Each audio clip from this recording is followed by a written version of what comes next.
नमस्कार। क्या भारत को तोड़कर एक ईसाइयों का देश बनाने जा रहा अमेरिका? शेख हसीना की खुलासे से भारत के विदेश मंत्री, रक्षा मंत्री और प्रधानमंत्री के उड़े होश। भारत के बगल में एक नया इजराइल बनाने का खुलासा। क्या भारत के हिंदुओं का हाल भी गाजा के मुसलमानों की तरह करना चाहता है अमेरिका? मुसलमानों के बीच यहूदियों को बसाने के बाद अब हिंदुओं के बीच ईसाइयों को बसाने की तैयारी में अमेरिका। दोस्तों, ये बात सबसे पहले मैं साफ कर देना चाहता हूं कि अमेरिका चाहे कितना भी कोशिश कर ले, चाहे कितना भी माथा पटक ले, अब वे भारत के एक टुकड़े को भी नहीं तोड़ सकता। अमेरिका और ब्रिटेन के बारे में जो खुलासे हो रहे हैं वे दिल दहलाने वाले हैं, लेकिन डरने की जरूरत नहीं है, क्योंकि इस बार भारत की रक्षा के लिए तिरंगा खड़ा है, जो स्वतंत्र रूप से लहराने के पहले लाखों कुर्बानियां दी है। भारत को 2 बार तोड़ने का प्रयास कर चुके अमेरिका और ब्रिटेन भारत पर तीसरा प्रहार करने जा रहे हैं, और इस बार इंदिरा गांधी के बाद पीएम मोदी की अग्नि परीक्षा होने जा रही है। इंदिरा गांधी ने तो भारत के सरताज को किसी भी कीमत पर झुकने नहीं दिया था। उनके विरासत के कारण हमारा भारत काफी मजबूत बना।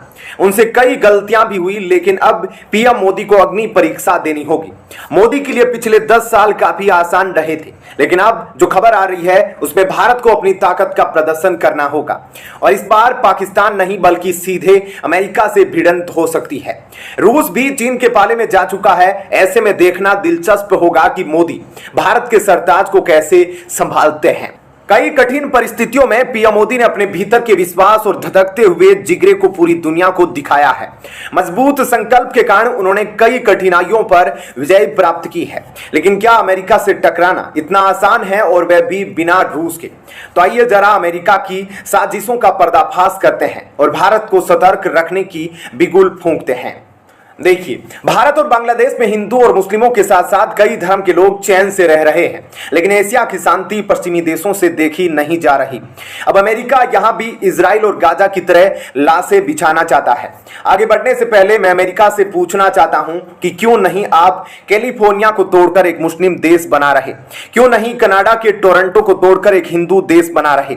लेकिन आप ऐसा नहीं करोगे, क्योंकि आप इसका अंजाम जानते हो। आप खुद को सुरक्षित रखोगे, लेकिन दुनिया भर में रायता फैलाने का सर्टिफिकेट आपको किसने दे रखा है?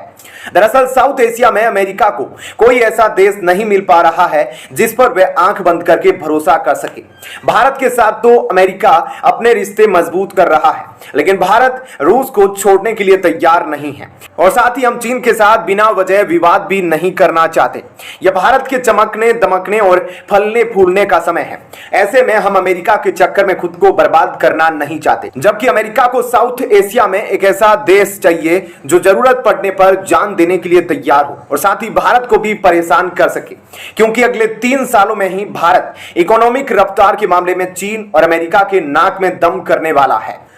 आजकल अमेरिका सिर्फ उन्हीं देशों की खुलकर मदद कर रहा है जो पूरी तरह से चीन और रूस के खिलाफ खड़े होने को तैयार है, लेकिन भारत सभी देशों के बीच एक बैलेंस बनाकर चलने की कोशिश करता है, क्योंकि हमारा पहला प्राइमरी गोल डेवलप्ड नेशन बनने की है, जो अमेरिका को मंजूर नहीं। इसी कारण उसने क्वाड के बदले स्क्वाड बना दिया है, और अब भारत को तोड़कर एक नया इजराइल की तरह ईसाई देश बनाने की तैयारी कर रहा है। यह नया ईसाई देश ठीक मिडिल ईस्ट में जबरदस्ती बसाए गए इजराइल की तरह काम करेगा। जिस प्रकार अमेरिका ने इजराइल को मिडिल ईस्ट में युद्ध करने के लिए हथियारों का गोदाम बना दिया है, ठीक वैसा ही गोदाम वह भारत को परेशान करने के लिए भारत के आसपास बनाना चाहता है। मिडिल ईस्ट के देश तेल बेचकर निश्चित तौर पर भविष्य में अमेरिका को चुनौती दे सकते हैं, लेकिन अमेरिका ने वहां इजराइल बनाकर और इन मुस्लिम देशों को आपस में लड़ाकर इन्हें कभी आगे बढ़ने और सोचने ही नहीं दिया। जिस प्रकार 1947 में भारत को तोड़ने के लिए पश्चिमी देशों ने जिन्ना का सहारा लिया था, ठीक उसी प्रकार उनको इस बार एक नया जिन्ना मिल गया है। भारत में नया इजराइल बसाने के लिए अमेरिका असम के उल्फा उग्रवादियों और मणिपुर के कुकी लोगों का सहारा लेने वाला है। इसके साथ ही म्यांमार के विद्रोहियों और बांग्लादेश के अपोजिशन नेताओं का सहारा लेने वाला है। यह अमेरिका की बहुत ही गंदी और खतरनाक चाल हो सकती है, जिसे ज्यादातर मासूम लोग कभी समझ ही नहीं पाएंगे। हाल ही में आप सभी ने न्यूज सुना होगा कि कोलकाता के अंदर शेख हसीना की पार्टी के एक सांसद को बेरहमी से हनी ट्रैप करके एक कसाई ने होटल में मारकर कई टुकड़ों में काटकर फेंक दिया। अंत में खबर आती है कि इस कसाई को 5 करोड़ रुपए की सुपारी देने वाला कोई और नहीं बल्कि अमेरिकी नागरिक था। अब यहां सबसे बड़ा सवाल यह है कि जिस अमेरिकी नागरिक ने सुपारी दी थी, क्या वह एक CIA का एजेंट है? इसके बारे में कुछ कहा नहीं जा सकता, लेकिन इस पे जांच होनी चाहिए। अगर इस बांग्लादेशी सांसद हत्याकांड में अमेरिका का हाथ है तो वह सीधे तौर पर बांग्लादेश के डेमोक्रेसी से खिलवाड़ कर रहा है। इस पर आप अपनी राय हमें कमेंट करके जरूर बताइएगा। आप जरा स्क्रीन पर इस लोकेशन को देखिए। कई बार यह खबर आ चुकी है कि अमेरिका बांग्लादेश के ओपोजिशन नेताओं के साथ इस आइसलैंड के लिए डील कर चुका है कि अगर हम आपको सत्ता में लाएंगे तो आप हमें इस आइसलैंड पर मिलिट्री बेस बनाने की अनुमति देंगे। इस आइसलैंड को हासिल करने के लिए अमेरिका पूरी ताकत लगा रहा है ताकि शेख हसीना की सरकार को गिराया जा सके, क्योंकि हसीना के पावर से जाते ही अमेरिका को यह आइसलैंड मिल जाएगा। ठीक इसी ट्रिक से आप सभी ने मालदीव के अंदर भी चीन को विजयी होते देखा है। पाकिस्तान आजकल पूरी तरह कमजोर होकर बर्बाद होने की कगार पर है, इसलिए अब अमेरिका मजबूत बांग्लादेश की तरफ नजरें बढ़ा रहा है ताकि बांग्लादेश में पैर जमाकर वह भविष्य में सर्वशक्तिमान भारत को चोट पहुंचा सके। बांग्लादेश की प्राइम मिनिस्टर शेख हसीना ने एक अंग्रेजी व्यक्ति के बारे में बड़े बड़े खुलासे किए हैं। उन्होंने कहा कि चुनाव के समय एक अंग्रेज ने हमें प्रपोजल दिया था कि अगर बांग्लादेश में शांति से चुनाव कराना है तो हमें बांग्लादेश के अंदर एक मिलिट्री बेस दे दो। आप में से कई लोग तो कहते हैं कि रूस तो यूक्रेन पर हमला कर रहा है, चीन के साथ दोस्ती बढ़ा रहा है, तो फिर ऐसे में रूस की मदद भारत क्यों कर रहा है? तो आज मैं आपको बता दूं कि रूस से ज्यादा भरोसेमंद साथी दुनिया में भारत के लिए कोई नहीं है और ना ही कोई हो सकता है।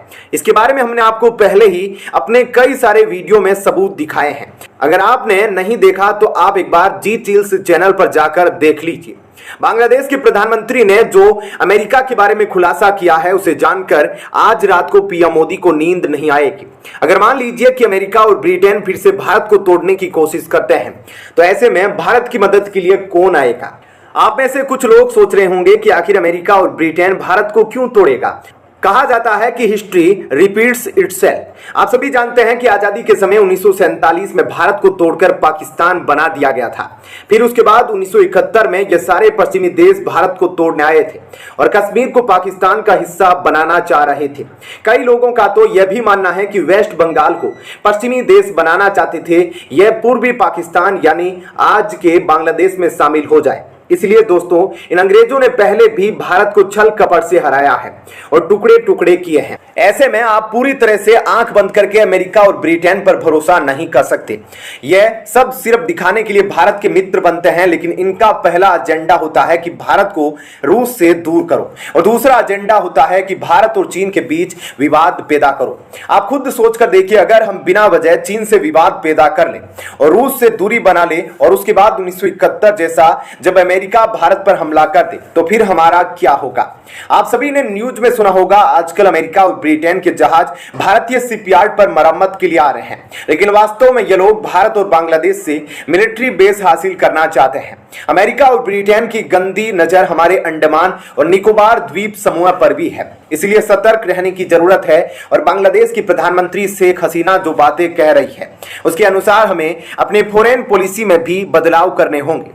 हमें किसी भी कीमत पर रूस से दूरी नहीं बनानी होगी। जिस प्रकार अमेरिका सिर्फ मतलब का खेल दुनिया भर में खेलता है, ठीक वही मतलबी खेल भारत को भी अमेरिका के साथ खेलना होगा। अंत में यही कहना चाहता हूं कि दुनिया के चाहे कोई भी ताकत आ जाए, अब वह भारत को खरोंच नहीं दे सकते। बहुत कठिन तपस्या के बाद हमारा तिरंगा शान से लहरा रहा है, अब उसे झुका पाना आसान नहीं होगा। धन्यवाद। जय हिंद।